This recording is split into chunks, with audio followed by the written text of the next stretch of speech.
If you want to read better and think more clearly and understand the ideas shaping our world, then this might be for you. You should join the Dr. John Patrick Book Club. It's a private online community where we read great books together and learn how to think, not just what to think. Inside, you're going to have access to Dr. John Patrick as we work through books and ask questions. If you've ever felt like there are books you should be reading or ideas that you want to understand better, but you didn't want to do it alone, this is a good place to start. You can find the link in the show notes or the description below to join.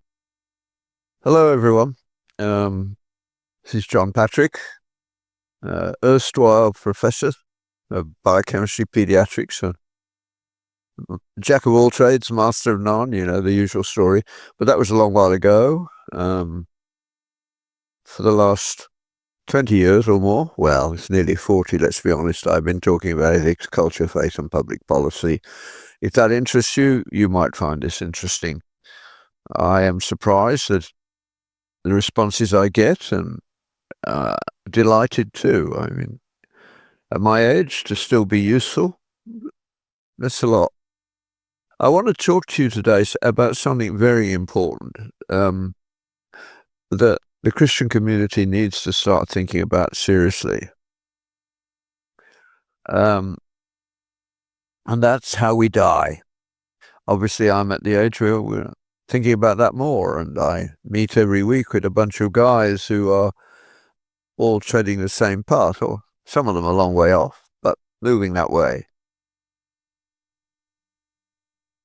And in Canada, we have good reason to be somewhat worried. The intellectual sort of really elite, who are not very intellectual at all, are pushing through government to make the killing of patients more and more important. And we've got to push back on this by some means or another. Canada now leads the world in killing patients, so we're the canary in the mine, if you like, and the canary is not healthy. So what's going on? Well, I think the first thing that you need to start thinking about in your conversation is when you're talking to people about serious subjects, one of the ways to open it up is to ask, well, yeah, I'm not sure I agree with your approach, which will be many people say, well, I don't want to die in pain, which is no one does. And that's not really what's going on here. So what would you need to believe in order to think that having yourself killed is a good option? And of course, the moment you ask that question, things start to open up in a somewhat different way. I mean, the whole story is astonishing beyond words. During the Second World War, the Dutch resisted Hitler's demand that everywhere in the Third Reich, useless mouths be killed as near birth as possible. It was one of the first acts of the Nazi government, was basically to legalize the killing of deformed, as they would call it, useless mouths, babies. Obviously, as Christians, we can't see it that way. God knows what he's doing, and he has used children, he has used people with problems throughout life to show his mercy, his kindness, his love, and the way in which he wants us to learn from these people. Spending a lot of my life with children who are on the list of any liberal elite government to not make it even to birth. They want to abort them beforehand or prevent their birth by whatever means, even using drugs which are not the most reliable and probably not safe.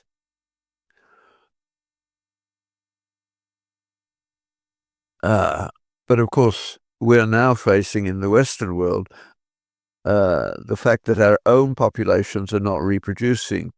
In the Western world, where I include Israel, Israel is the only country that is effectively reproducing itself.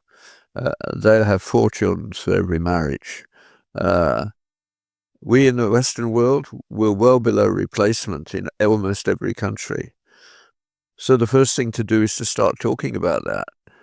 The elite solution is to bring people from entirely different cultures, dump them down now just to think as though they're widgets who can be moved around and they can do the job that was previously done by our children. But that is such a stupid idea. It doesn't bear any serious examination. It doesn't go looking for contrary facts. We might come to those in a moment. But what happened to the Dutch? The Dutch refused to have anything to do with this. They said, we're doctors, we're not going to kill patients. Now, the problem for the Germans was that in a war, you need all the medical help you can get, and they needed the Dutch doctors for their own soldiers as well as for the Dutch population. So they were in a bit of a quandary. But they weren't going to give in. But the Dutch doctors beat them to the draw, so to speak, and they invited the German Polizei in Holland to a dinner. Well, there was a box there, and they said, that box is for you, possibly. And in the box were the resignation letters of all the Dutch doctors. And basically they said to the Germans, we're not going to kill patients, and we will trade in our license rather than kill patients. That left them with a quandary. They took the leaders of this movement and sent them to concentration camps, but the Dutch doctors didn't back down. They simply took care of the essentially widows and orphans. So the Germans had to give in. And Holland was the only bit of the Reich that didn't kill the handicapped. Astonishingly, some 20 or so years later, the Dutch became the first country in the world to legalize the killing of the handicapped. It's an irony beyond belief, but it has happened. So the Dutch have led the way. Canadians are now taking over. It's not good news. So the first thing we've got to do is begin to open up the discussion to a broader base than it is currently having. One of the things that I would suggest you do, perhaps semi-humorously, say, well, I think the first thing that should happen is that the social and political elite should come and do a euthanasia, a MAID Act, or come and at least witness an abortion. You can even do one. That neither procedure is complex beyond understanding. That it's very straightforward. In fact, I think the whole process of abortion and euthanasia, which any atheist or nihilistic society will rationally want to do, should be taken over by lawyers and politicians and people they recruit. But one group of people should be absolutely forbidden to do it, and that's doctors. And we have good reasons for that. And they've been in action for 2,500 years or more. It goes back to Hippocrates. Before we had effective treatment of any sort, trust was the most therapeutic thing that the doctor had. And so as they looked around, in their day too, patients were being killed on the side, money changed hands, the corruption was inevitable, and they knew it. Everybody at one level knew it. So they said, we will make a public statement that we are not under any circumstances going to kill patients. And that caused ordinary people to vote with their feet. They saw that if you went and consulted a Hippocratic physician, you were more likely to come back alive than if you didn't. And I can say to any medical student class, what proportion of your class do you trust? And it's very low. It's in single digits as a percentage. If you use as trust, how many of your class would you currently allow to take care of your grandmother? It's not high. It used to be a nonsensical question. That's long since past. So, What do we do next? Well, of course, the lawyers and the politicians won't want to do it, but at the very least we could make them witness it. They wouldn't enjoy it. They might manage to psych themselves through a ritual euthanasia by some ardent atheists, but by and large, they won't want to see the faces of those who have been elbowed into giving their tacit support and are going to spend the rest of their life thinking about it and worrying about whether they did the right thing. Sure, the economists say, well, we spend most of our money in the last few months of our lives, so if we die that many months earlier, we save a lot of money. Yeah, you haven't thought about the collateral damage. We aren't going to have enough counsellors, psychiatrists, and the like to deal with the inevitable psychological consequences of killing those you know deeply you ought not to kill. This is hugely problematic, and it will destroy society. The use of drugs in increasing amounts will only get worse. And that's one of our major problems now. Meaninglessness is endemic. That's why Jordan Peterson has been so successful from his first very simplistic book all the way through. I couldn't believe the 10 rules for living were necessary to write down. I thought everybody knew them. Shows how naive I was. He understood that they didn't. He was more observant than me at that level. So, yes, that's our world.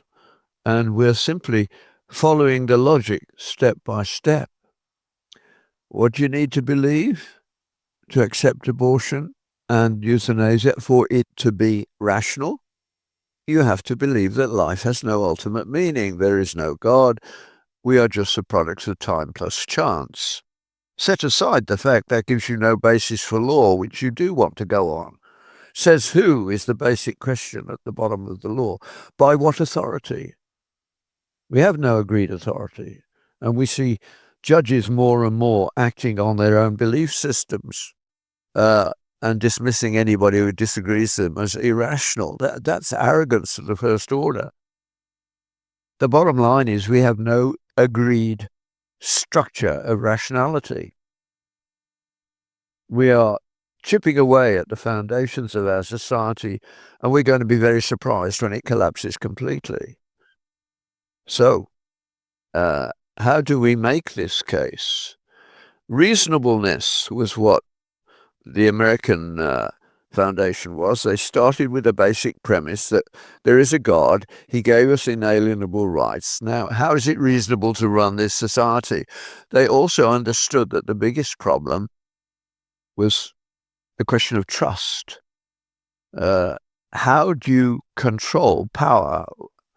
All power corrupts. Absolute power corrupts absolutely. That is true. We all know it.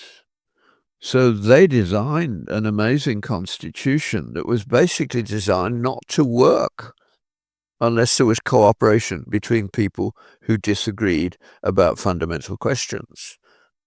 We had to have a cultural agreement. All the talk about racism should really be ditched. We need to be talking about culture. What sort of culture do you want to live in? You find out by looking at what the cultures that have a dominant belief system look like. I mean, if you believe the Quran is all that you need, you're going to have something like Pakistan or Iran or Saudi Arabia, and good luck to women who think they're going to have a career. But that's what will happen. I mean, in Britain, you actually now have the 20% of the population are Muslims saying, this is our country now. We're settlers and we're going to win and you're going to go. That's incredibly arrogant from our point of view, but from their point of view, it's what they've been taught since birth. Islam is clear. You can live in an Islamic country as a non-believer, but you will be a dhimmi. You will pay more taxes, so much so that historically it's frequently meant that you had to sell your children into slavery to pay your taxes. and you step off into the mud whenever you're walking along the street and a Muslim comes along, you are to get out of his way, even if it means stepping into a mud puddle. You need to understand that you are a second-class citizen. Is that what you want? Raymond Ibrahim is making the case very effectively, and you haven't listened to him do so now, that we ought to think carefully about this. We need to do a lot more reading and thinking about what the options are. Muslims come to the Western world because they want the creature comforts, the cars, the clothes, the lifestyle. They actually like it, much of it, the men. But, and it's a big but, can they have that without the culture that made it possible in the first place? Doesn't look like it. There's no evidence that they're going to run an effective modern society. They can't handle it. It doesn't fit into their cultural view. Reread Lewis's Abolition of Man as a starting point. We need to be able to talk about these things. And if you can't, try talking with one another. At least get together with the people who share your belief system and who don't think about these things and say, can we try talking it out among ourselves? What are we going to teach our children? How are we going to do it? Because we're not teaching our children in church. They're not being prepared for the world in which they have to live. Tolerance is not a virtue. It's the oil to make the machinery work. We need some because we're all fallen sinners. But it's not a virtue as such. We need to think our way through it. The growth of medicine and the universities and education and science was all from the base of a Judeo-Christian understanding of human nature. We know what the truth is, moral as well as otherwise. We also know that we don't have the power to control ourselves. Real virtue, real character is when not only can you see what is good, but you can do it. Christianity claims to help you to do that. It's going to require permanent and real relationship with Christ. With me, you can do it, says Christ in the parable of the vine. Without me, you cannot do it. And that is true. There are good people around us who live good lives, but they're parasitic on a history which is thinning out.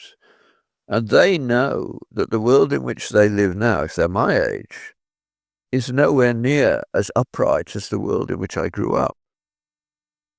That's where we're at, and we'd better think very carefully about it. So we, in the Western world, had reasonable societies which were law-driven. In England, it was common law from King Alfred onwards. There was a respect for human nature within a Judeo-Christian cultural setting, that they could sit down and look at what the law said and then say, no, that's what the jury system did. Yeah, we need to modify that law. The common law system of jury trials didn't make law, it made precedent, which is not the same. But the precedent had to be considered by the lawyers. So there was built in from the beginning, all those centuries ago, was a living document. The law was not fixed, it could relate. Now we have an obsession with codifying the law and writing everything down in detail as though we were omniscient, which we aren't. And so very quickly we find ourselves entrapped in regulations of our own making, which are clearly nonsense. And changing them can be done, but it's not politically very acceptable to large groups of people. We've made a web and a trap, and we've fallen into it ourselves. The meaning of reasonableness, if you believe there is a God and there is a judgment, is quite different if you believe there isn't. Those two cannot be brought together. So you see that we need already to discipline the judges. In the United States, it depends very definitely on how the Supreme Court is constituted as to what kinds of laws they pass. Abortion came from a very liberal set of judges. It would, wouldn't it? The recognition that it has consequences has come through, and currently they have judges who say no, and we ought to keep out of these areas. We also need to push back on what the young are doing. They're retreating from rationality altogether. They immediately tell you how they feel when you want them to tell you what they think, but they don't know how to do that.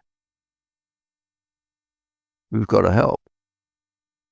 I mean, I'm astonished at that professor who manages to get his lectures online, in which he actually just teaches by asking questions, and I'm surprised he hasn't been cancelled. Because when you ask questions, as Jesus did, you get change. I mean, perhaps the most famous of the parables is when the young man comes and says, I want to live a good life. Jesus says, well, keep the law. He said, I've done that. And he said, do you love your neighbor as yourself? And the young man realizes he's trapped, so he says, who is my neighbor? And the story of the Good Samaritan was born, and has been probably one of the most known stories in the history of the world, because it raises the questions. And Jesus says, go and think about it. And the young man went away sorrowful, because he realized what he ought to do, and he did not want to do it, and we don't know what happened to him. But we've got to push back on a subjective view. If there is no moral truth, there is no law. Says who is the bottom line for everything. Evidence-based medicine, which is touted the whole time, is of course not evidence-based medicine. It's, as always, authority-based. Who said it? Where was it published? What track record do they have? That's not evidence at the medical level. It's all about character. And of course, within the church, we fail too. 1 Timothy 3 is about the character of leadership in the church. And we are moving, like the rest of the world, to a skill-based leadership. Can they do X, Y, and Z? That's not what it's about. Character is different. Jesus taught how character is formed. That's what the Sermon on the Mount is about. And you know, and I know, that there are very humble people in our lives whom we can trust implicitly. And there are some very clever ones that we wouldn't trust an inch, because they're too smart, too quick. We know intuitively that they're wrong, but it takes us a while to catch up, and they've moved on. That's what's happening in the world at the moment. So we've got to push back on feelings. I don't want to know how you feel at the moment. I want to know how you think. What is the basis for your position that I can teach to my children? And can it be taught in school? Taking out the only source of authority in the Western world, which was the Bible, in the 60s, was removed from school. And we have the results. After the Second World War, all the social demographics were improving. Read your Tom Sowell. Until the 60s, when the whole thing reversed, and it's been getting worse and worse. And we put more and more, how to put this a little kinder than I'm inclined to do. We try to fudge the data. We don't say that the most likely person to kill another black boy in the inner cities of the Western world is another black boy. The culture is in trouble. That's got to be faced. Africa in particular faces this big time. South Africa is, I suppose, the test case. 30 years ago, when the government was handed over to Mandela and the ANC, South Africa was a Western country. It had a Western economy, Western income. Sure, apartheid was utterly and totally wrong. Nobody denies that now. But also, nobody can deny that South Africa is still a Western country. It's not. It's another African corrupt government. grossly corrupt. It used to export electricity, now they have brownouts everywhere. That's not progress. And that was done in 30 years. We put aside the basis, which is, I am a fallen creature, but I'm loved by God, and by his help I can move on and be better than I would otherwise be. That's what happened. Judges, however, now consult their feelings, their intuitions, their not rational political positions. Although the politics forces them into positions that they didn't intend in the first place. When we get rid of God as an authority and a legal system based on that, we still have to control the people. As Lenin famously wrote to a friend, when we have got rid of God, it will be necessary to legalize terror. And that's what every totalitarian government does, whether it be fascist to communist or across the screen. They kill in the millions, far more than all the wars put together. We're heading in that direction if we don't stop and think. Judges must be told and required to limit their activities to the interpretation of law, not to make law. That is not their job, but they're doing it more and more. And their decisions are based not on the law, but on their own political positions. That's not their job. If that political position is to be the norm, then it has to be passed through government in the right way. But to do what we're doing in both Canada, the US, and throughout the Western world at the moment, to patronize people who come from less developed cultures and different cultures, as though when they do something which is blatantly wrong by the standards we have lived with, we patronize them instead of having a proper discussion about how do we deal with this problem. Obviously, they come here for economic reasons, but if they're Muslims, that's breaking a fundamental tenet of Islam. You must live under a Muslim ruler if you can. And the only justification for living anywhere else, although you come for the money, the only justification that's open to you if you want to be something of a Muslim is violent jihad. There is a bit of Islam that says you may go to the non-Muslim world, but only to tear it down. That's what they're doing. They told us what they're going to do, and they're doing it. So we need to discipline judges. Now, that's the background. The particular issue I want to finish with, and I want to leave you to go away and think about, is what we do about end-of-life issues. I mean, medicine was invented by the Judeo-Christian culture. Basically, it was invented by the Christian culture. And it started within 100 years of Christ coming into the world. And it was basically kindness to begin with. Care for Lazarus at the gate. And it grew via the monasteries. They made people comfortable. They fed them. They kept them warm. They gave them herbal remedies, which would have some effect, but not much. We didn't make any difference to life expectancy until the 1860s. But what we did do was we knew and could recognize diseases. If you see people every day, you can't help but learn those things, and we did. And we had people who organized it and understood how to make life somewhat better, but not dramatically so. The dramatic improvement in the physical arrangements of living are all pretty well post, I would put it as early as the 14th century. Even the 13th century it began, 1277.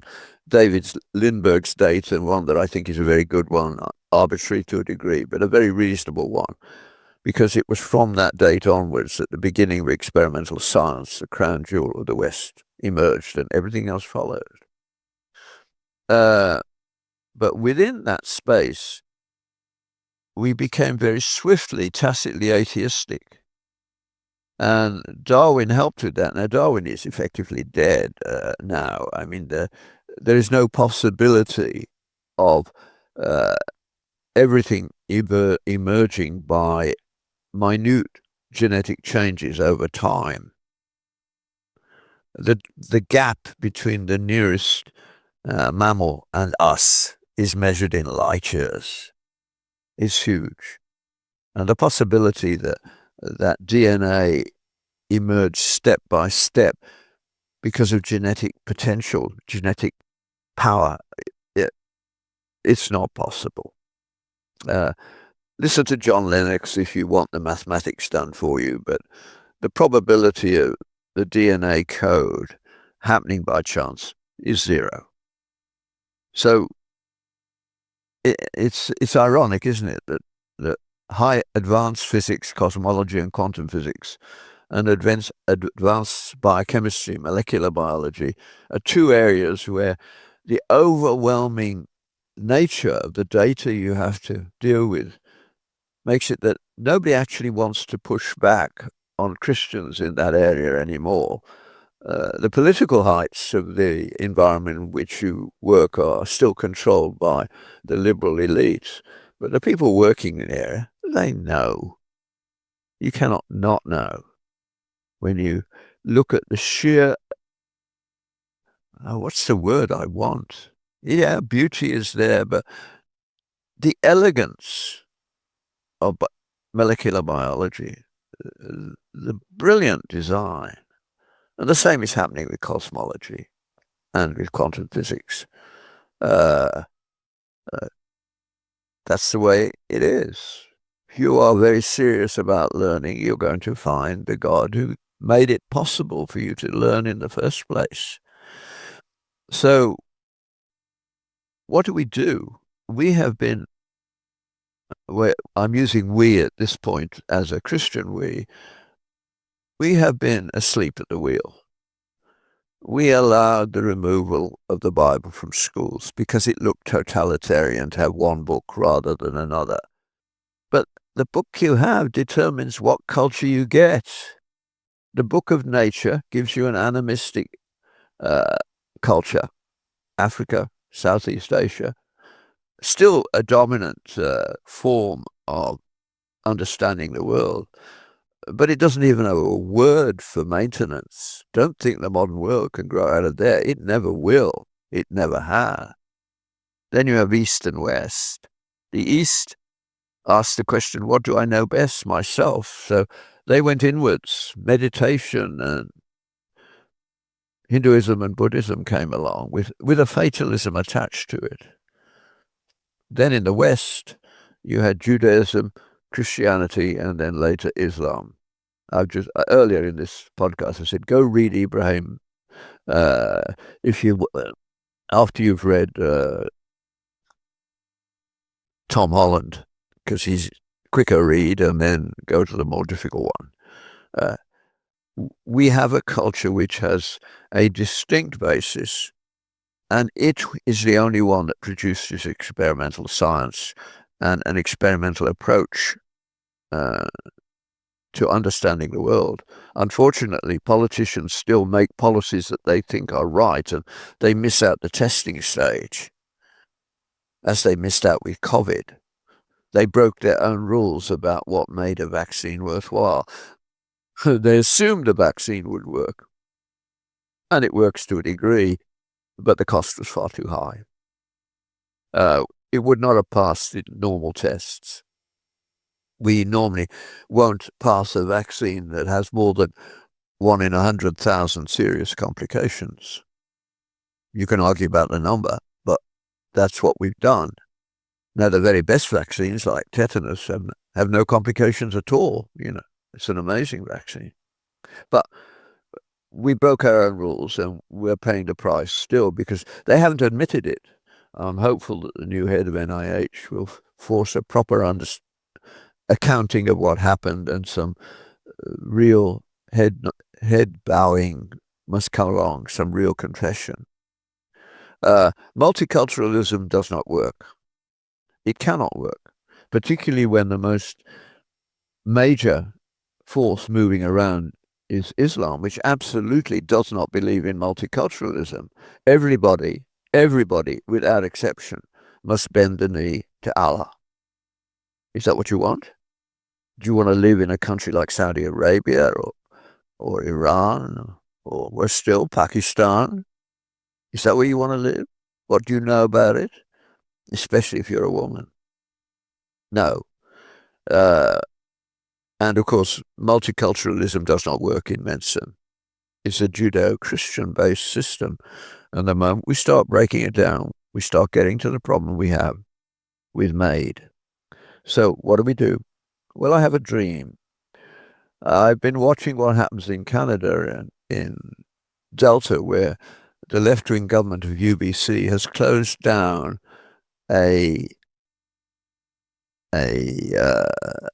oh gosh, I'm having a strange name block. The care for the elderly and the sick at the end of their life. They closed down a system in Delta which had not taken any money from the health system, had raised it all themselves, and they not only closed it down, they took the equipment they had bought away. That's disgraceful. If you believe the end of your life is a time of reconciliation primarily, then the primary concern is not being killed. The primary concern is dying to the benefit of those around you. More reconciliation happens in the last 6 weeks of life than at any other time. So I live currently on a farm. It was run by my brother-in-law till he sadly died of melanoma 2 or 3 years ago. The farm is now still there, much loved by me and my wife and my children, my grandchildren, and being maintained feels cultivated by a neighbor. But one of the things that I have a dream of, it's a beautiful place, it's very peaceful. I would like to build a place where people can come to die well. I wouldn't call it palliative care, which is the word that wouldn't come to my mind 30 seconds ago. Delta was a palliative care approach. I wouldn't call it that. I would want it to be a place to die well. As you get older and less able to do things, everything slows down, you need more and more help. You need to downsize. I would like to build a model place along those lines. And in my mind's eye, one of the thoughts that goes in is a row of English cottages in the country. But in Canada, it would be north-south built, and the north side would have a corridor, insulated corridor, connecting all those cottages in a row, say half a dozen.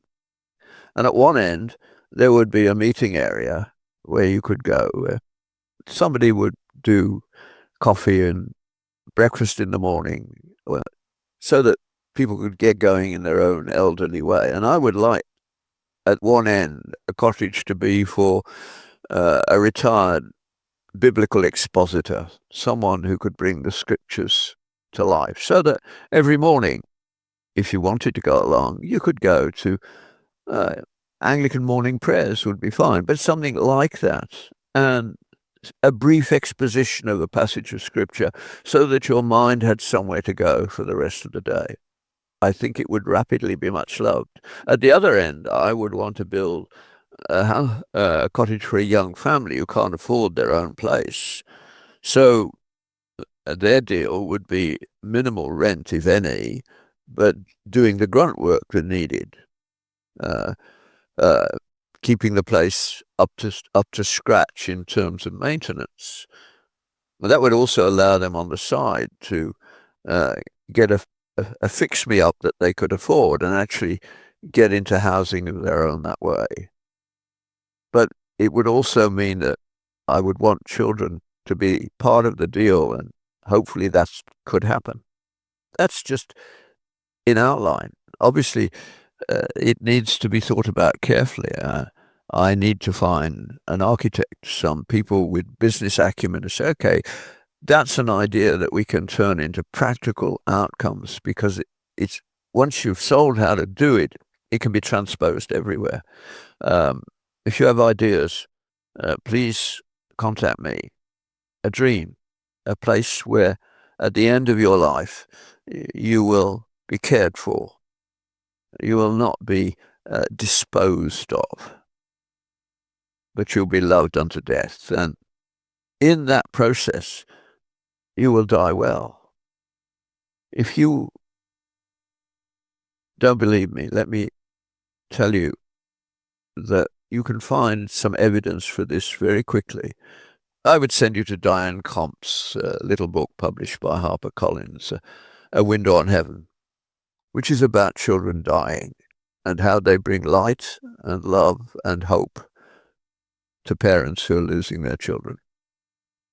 The end of life is one of the 3 times in people's lives where they have an opportunity that they might take because of the social, cultural, and most importantly, spiritual pressures on them to recognize there is a God, He loves us, and He has a plan for us.